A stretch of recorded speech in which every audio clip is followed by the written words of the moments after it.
We don't know who we truly are. We don't know our authentic self. It's you collecting data, you're finding out, you're being curious. So be curious. The more curious you are, the more answers you'll get. I encourage you to think about this relationship as something you can learn, doing that work. And this is what I can guarantee, that if you do a little bit of work on yourself, on that relationship with the self, with yourself, it will pay off immensely. Hello everyone, this is Evelina. Welcome to my channel.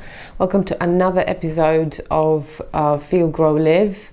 Today I'm going to be continue with the topic of the relationship with yourself.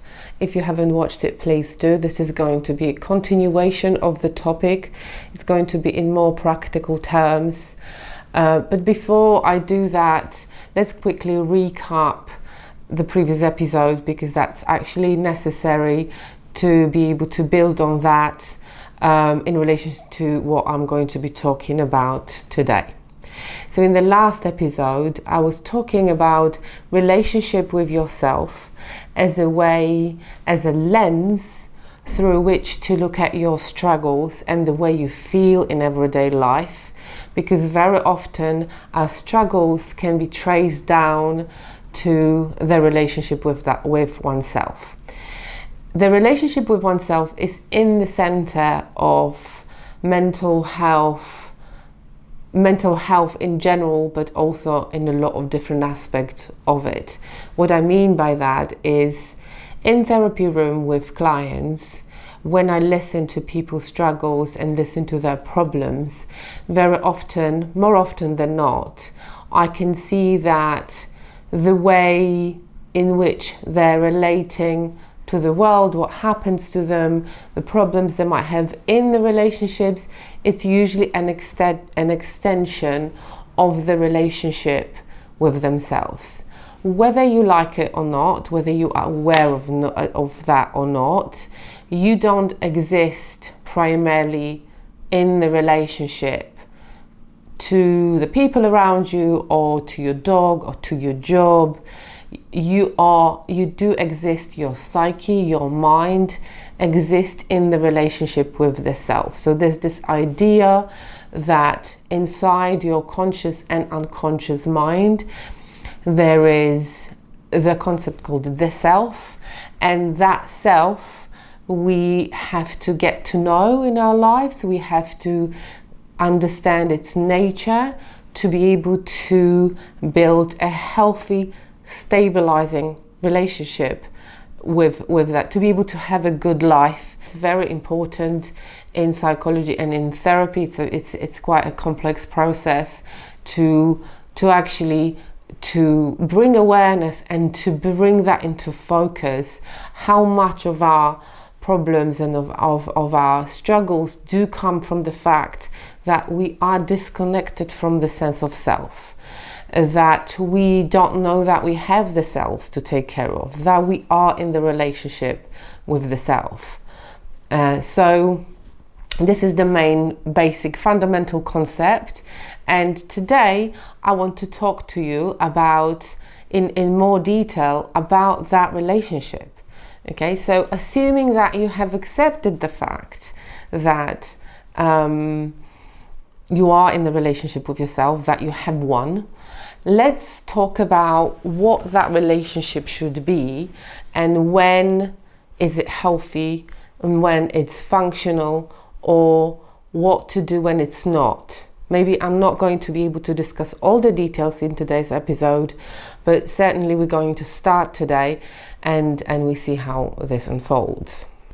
So we've established the relationship with yourself. It's very important. It's actually crucial, pivotal to your mental well-being and well-being in general, because it does have a physical element, i.e. connection to your body, but I'll talk about this a bit later. So we've established that's absolutely pivotal.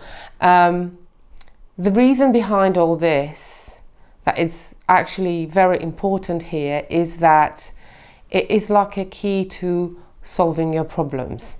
Another motivation for you to look at the relationship with yourself is that I can guarantee and assure you, I think I've mentioned that in the last episode, that if you bring the relationship with the self into focus and start improving it, if you give it attention that it needs, and this is what happens in therapy, the relationship with the self comes into focus, and this is what's healing. And very often is not even the fact what happens later and how clients change their lives. Very often they're not, but their internal experience changes. They do feel less stressed, less anxious, less depressed.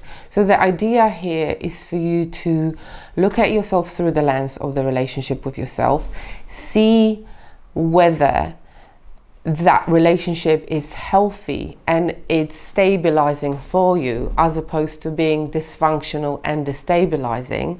And if there is any work to do, then doing that work. And this is what I can guarantee, that if you do a little bit of work on yourself, on that relationship with the self, with yourself, it will pay off immensely. Very often that in itself, bring it into focus and talking about this or having a conversation about it in your head brings some relief, because this is what the self primarily wants to be. It wants to come into being in your eyes. It's been said in many different ways in literature that our main job in life is to know ourselves and is to know who we are. Very often, more often than not, the story goes that we don't know who we are. We're not in touch with ourselves. We are full of different narratives and different labels given by society, by family, but we don't know who we truly are. If our behavior and our lives are driven only by what is being given to us, so we haven't necessarily discovered it ourselves, that in itself leads to problems. That in itself creates what's called false self. So you are manifesting various behaviors and very often beliefs and convictions and what you do and what you say as a result of adapting those labels, rather than knowing who you are, because you've looked at yourself, because you have discovered yourself, because you have developed yourself. This is an invitation to start doing that. This is like a first step. We're bringing the idea of the relationship with the self into focus, and now we're going to be talking about that relationship. Hopefully that will help you to understand yourself and get insights into why do you have issues in relationships? Why do you have issues with friends? Why do you have issues at work? Because very often, more often than not, our external life, it's an extension of our internal life. It's an extension of that relationship with ourselves. So first question to ask yourself is whether you're aware of it, whether you know that that's the case, that you are in a relationship with the self. Assuming that you accepting that idea, let's go a bit further and let's talk about what happens when you own that relationship. When you own that relationship and you say, right, I'm in the relationship with myself, I want to look at it, I want to understand it, I want to see how can I improve, so I can test the theory if the relationship with the self really is the key to other relationships, into having a good life. I want you to think about this as committing to a relationship, to a relationship.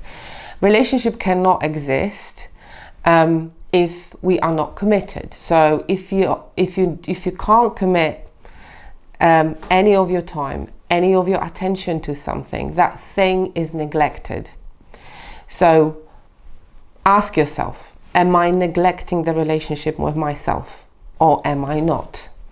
If you decide, if you conclude that actually I treat myself very well, I know who I am, I know what my values are, then that's great. Then more power to you. But in many cases that I work with, and people around me and myself, of course, very often the truth is that I keep lying to myself. And this is like a defense mechanism of our psyche, of our mind, not to face to something difficult, because it is very difficult to look at yourself, especially doing that with no guidance and no support. So I'm offering you insights and knowledge that I have learned in therapy room and in my life to help you to go through life with a bit less stress. Let's talk about what is a good relationship, right? We need to understand what are the needs of this relationship to be able to meet them, to know what to do. Look at people around you and think about whether they know their needs, whether they know themselves. People very often will have more knowledge about their dog, about their neighbor, about their best friend, about what their job description is and what happened yesterday on the other side of the planet, rather than knowing what is important to them, what is important to, what are their values. So think about those people in your life and ask yourself that question.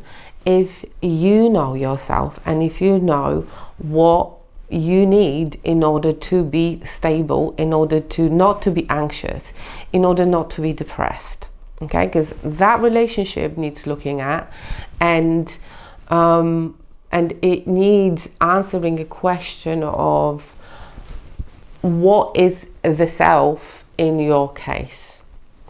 Okay, so obviously you have a lot of ideas about yourself, your status, your job. Are you a mother? Are you a father? Are you a partner? Are you a friend? Etc., etc. But we don't know who we truly are. We don't know our authentic self.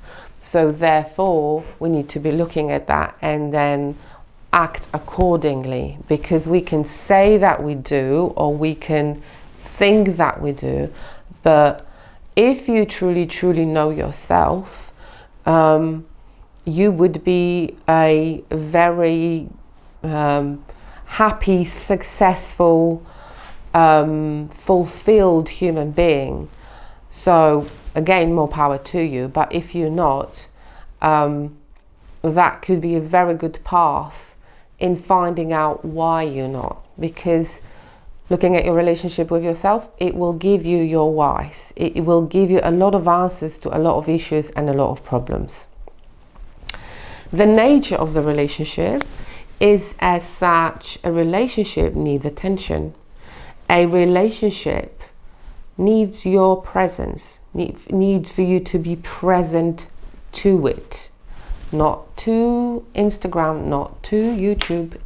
So therefore it requires space when you do it. So I invite you to, next time you have 10-15 minutes, sit down with yourself and think about it. We don't have a lot of time to think these days, but you need to make it important enough for you. You need to make it, you need to raise the importance. You need to say, right, this is really important for me. I am willing to look at that. And of course you can do it in your mind's eye, you can do it internally as a conversation with yourself, but also you can do it with a piece of paper and a pen. Once you start writing and exploring certain things, and it doesn't have to be done in any particular way, the pattern will start to emerge. You will know very quickly. That's one of the first things that manifests on a piece of paper when we write about ourselves. What is the urgent matter? Are you full of anger? Are you full of anxiety? Are you feeling hopeless and helpless? Are you feeling stuck? Questions to ask yourself are as follows. The important questions, if you were to investigate, and investigate is a good word here. It's not analyze, it's investigate. It's you collecting data, you're finding out, you're being curious. So be curious. The more curious you are, the more answers you'll get, right? Have I been neglectful of myself? What is the obstacle to me having a good relationship with myself? Maybe you are a people pleaser. Maybe you are constantly being governed and your behavior is driven by what do people around you feel about what you do. This is a mental gymnastics that a lot of people pleasers do, right? So, or are you scared of relationships? You don't like people. You don't you avoid psychological intimacy, for example. If you avoid psychological intimacy, very often it means that you don't know yourself at all, and there is a lot of pain in you, okay? Because in that relationship with yourself, a lot of things will manifest and you will need attention. Things will need attention. It may become apparent when you are diving into yourself that you do have a lot of pain, and one defense mechanism against pain is to disconnect from that. So you're disconnecting from yourself, to detach yourself from the pain. The problem with detachment and disassociation is that you detach from the bad and the painful, but you also detach from the good. If you detach from the pain, from the discomfort, you are detaching from love, inspiration, joy, right? So a lot of people who are very controlled, who don't want to be talking about themselves, don't want to be diving into themselves, they haven't felt joy in years. They perform their lives, they go through the motions, but they don't feel. There's no such thing as positive and negative emotion, but they don't feel positive emotion. They just flat. They're just flat and detached and disconnected. Okay, so these are all very important questions, but I want you to look at that relationship with yourself from a perspective of the watcher and the observer. Think about it. What is that relationship? Is that relationship central to your being? Is that relationship on the periphery of your being, of your life? And how you can move it a bit closer. How can you pay a bit more attention to who the self is and how to get to know them? Okay, because the idea here is once you understand your needs and once you, for example, so let's say in your internal inquiry you find out that you have a lot of pain, that you have a lot of trauma, that will need healing. Because if you don't spend time healing your past, your present time and your future will be full of that pain. You have to bring stuff from the past. You have to heal the past in order to, and you can do that in many different ways. I'm not saying this is the only way. You can do that through meditation, sport, fitness, working with animals, whatever. But the self needs healing. The self needs recognizing and validating. Feelings want to be validated. Feelings have to come out and be processed. Otherwise, they get stuck in your body. They get lodged in your body, and they very often manifest themselves. I'm talking about pain. I'm talking about shame. I'm talking about the outcome of trauma. I'm talking about disconnected parts of your history that you detach from, you put away in that little box, in your unconscious mind, but they will control. It will leak into your everyday life. It will leak into your well-being or lack of it, and it will control your life. So the idea here is that by building the relationship with yourself, you are allowing for those unprocessed things to come into being. Whether you do that in writing, whether you do that with someone, with a good friend or with a therapist, it doesn't really matter. What matters is that the process is happening and you're working on that relationship with the self. You understand the needs of yourself, you understand the values, you are going into yourself and you're looking at yourself, you are noticing yourself and you are seeing yourself. That's not the same thing as looking in the mirror and saying, oh, my hair looks all right. That's not the same thing. That's actually doing a very mature thing and acknowledging that you are a human being, and that entitles knowing yourself. Otherwise, if you keep denying that, if you keep denying the reality and the existence of the internal world, your problem and your issues will escalate. You will feel more anxious. You will feel more depressed, more desperate. And you will be, more desperate, and you will live in despair, which I think is a lot worse. And you will suffer, and you will suffer in silence. You will suffer silently, but that will manifest outside. I also want to talk about the nature of the self itself. Okay, so you have the relationship with yourself, and knowing the nature of it, knowing the nature of the relationship. So it requires your presence, it requires your attention, it requires your commitment. That's one thing.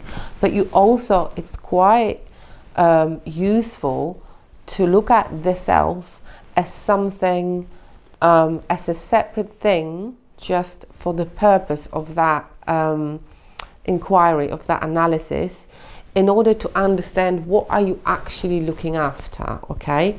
Because relationship needs looking after, and that thing in that relationship needs looking after. It needs your attention. So as we understand the needs of our dogs, of our children, of our mothers, fathers, sisters, brothers, friends, we also need to understand the nature of the self. I want you to understand that it's a process, not an event, to get to know oneself, to get to know who you are. Because very often at different points in your life, you had to abandon yourself. You had to sacrifice yourself. You had to compromise yourself. That's even, you can hear it in your language when you think about it. So therefore, to actually going back and making a connection and revisiting that bond, because when you were a child, that bond was there, that connection was there, and that connection is still there. But there are a lot of things on that connection and that piled on over the years, and now we just need to come back to it, attend to it, and understand its nature. So it needs time. So make sure you give yourself time when you're getting to know yourself. Make sure that you're not harsh on yourself. So understanding the nature of the self is really crucial. It's to understand that it's a fragile thing that you need to learn how to nurture. You need to learn how to talk to yourself, right? If you berate yourself and you call yourself names and you shame yourself constantly, how do you expect to feel? If you are kicking yourself for the smallest mistakes, if you have more kindness to your neighbor, to your dog, to your boss, to your friends than to yourself, you're not going to have a good life. You're not going to be feeling well about yourself. Therefore, I encourage you to think about this relationship as something you can learn, you can build on, where you can learn to be loving, compassionate. Once you do that, once you establish that as a way of relating to yourself, wonderful things are going to happen. You're going to be a lot more happy in yourself and with yourself. You're going to be less stressed, less anxious, because the way you treat yourself, you can then treat other people, and you can build amazing relationship and have a very good life. So I encourage you to do that. Let me know how it goes. If you liked the video, please hit the button, and I'll see you in the next video. Thank you very much.